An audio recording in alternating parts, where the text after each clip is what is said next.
Seorang perempuan berusia 20 tahun ditemukan tewas dengan luka-luka di tubuhnya, Rabu, 11 September 2024. Perempuan bernama Siti Oktaviani itu merupakan warga Kampung Ciwastra, Kelurahan Margasari, Kecamatan Buah Batu, Kota Bandung, Provinsi Jawa Barat.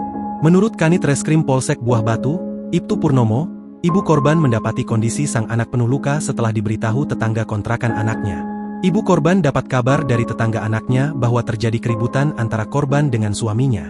Korban sempat meminta tolong dengan berteriak. Katanya, dikutip dari Tribun Jabar. Dijelaskan Purnomo, kondisi rumah kontrakan korban sempat terkunci. Ketika ibu korban datang, ia berhasil masuk ke dalam dan melihat korban sudah dalam kondisi penuh luka. Jasad korban pun dievakuasi ke RS Sartika Asih, Kota Bandung. Selanjutnya, polisi melakukan olah tempat kejadian perkara. Polisi juga melakukan pemeriksaan terhadap beberapa saksi untuk mengungkap kasus ini. Polisi menduga, Siti menjadi korban pembunuhan.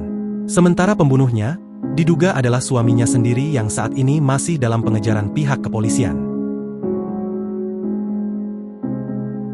Download Tribun X sekarang, menghadirkan lokal menjadi Indonesia.